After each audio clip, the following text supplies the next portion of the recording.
Dear students, let us begin with the third part of the lesson on India and the nuclear club, a background to India's nuclear program, in which we will discuss about India's nuclear tests. Let us discuss about Pokhran 1. Indira Gandhi's foresight became evident in the peaceful nuclear test conducted at Pokhran on 18 May 1974. This pivotal moment showcased India's commitment to harnessing nuclear technology for peaceful endeavors such as mining, dam construction and harbour development. Gandhi's initiative laid the foundation for India's advancements in these fields, marking a significant milestone in the nation's technological journey. India's intention of conducting a peaceful nuclear explosion can be comprehended by the statement of Indira Gandhi in the Lok Sabha on 15 November 1972. She said, I quote, "The Atomic Energy Commission is studying conditions under which peaceful nuclear explosions carried out underground could be of economic benefit to India without causing environmental hazards." End quote. The test at Pokhran was a peaceful one, carried out 107 meters beneath the ground and was a part of India's research and development program. In an interview with Danish television on 28 June 1974, Indira Gandhi stated, I quote, "The thinking of the world has been conditioned by the fact that most nuclear countries have thought of nuclear energy only in terms of military uses. Therefore, they find it very strange that there is a country that has the capacity and which wants to use it merely for peaceful and development purposes." End quote. There was a debate in the Lok Sabha about the explosion. Several members of parliament supported India's stance. They considered nuclear technology to be very useful and a boon for its economy. When the United States and other nuclear weapon states criticized India's test, India stated that if 9,000 nuclear weapons belonging to the US, USSR and China were the best guarantee to world security, then India's 10 kiloton explosion could pose no threat to the world's security. Indira Gandhi maintained that the test was not for military purposes and that India did not want to manufacture nuclear weapons. With the test, India proved to the world that it had the ability, like the nuclear weapon states, to test a nuclear device. Had it tested the device before the NPT was signed in 1968, it could have got the status of nuclear weapon state. Alternatively, it should have developed a nuclear infrastructure before testing so that dependence on external supplies for its nuclear plants could be avoided. In her keynote address at the inaugural session of the Non-Aligned Summit in New Delhi on 3rd March 1983, Indira Gandhi said that only complete disarmament could provide peace and security, and as long as the imbalance prevailed, it would not be possible to stop proliferation.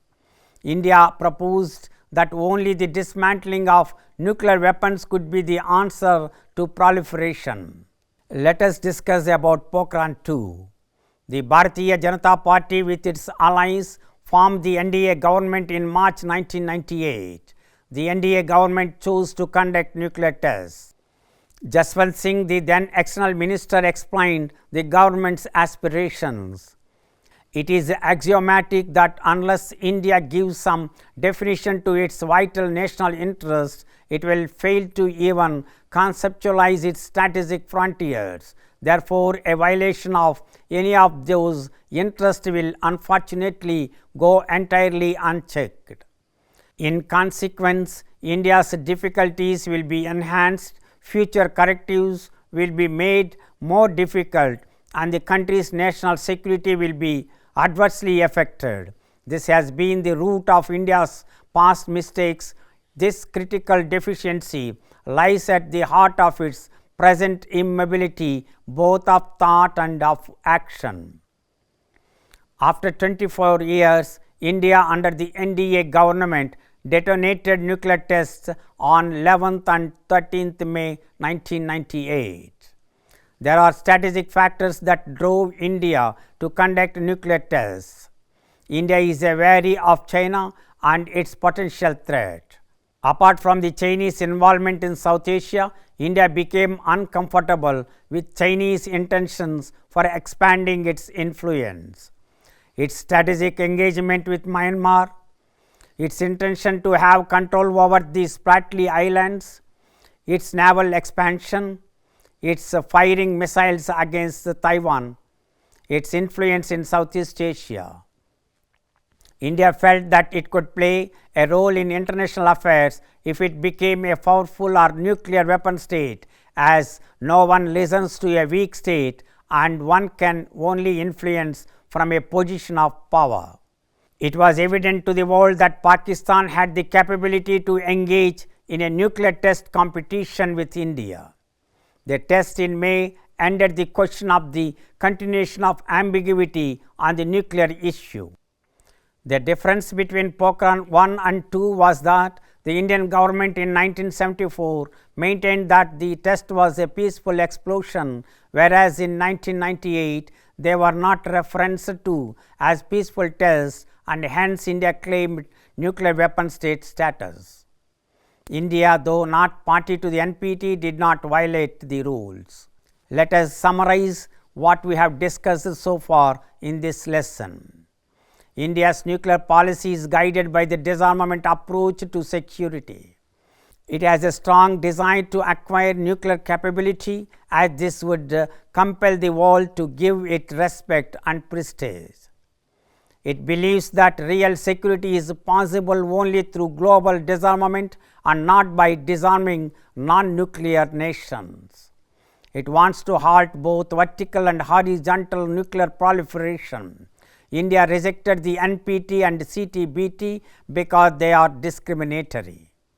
These treaties fail to provide equal treatment between the nuclear weapon states and non-nuclear weapon states. India considers all nations to be equal.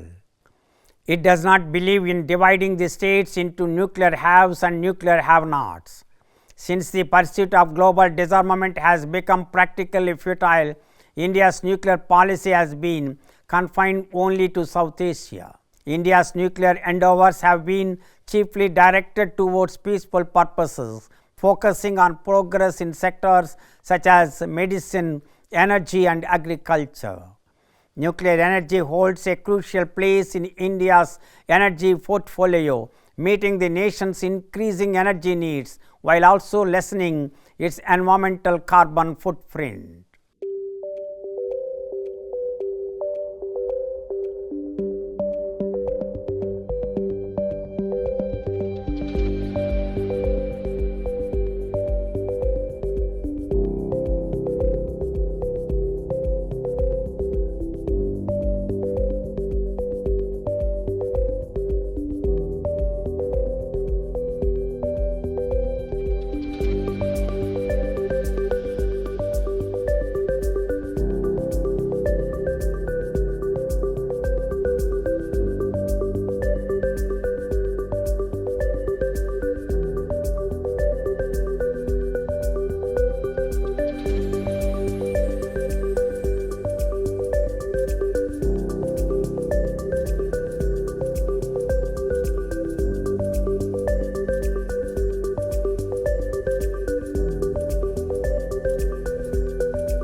I hope you understood about the background to India's nuclear program and India and the nuclear club. We have concluded our lesson. Thank you.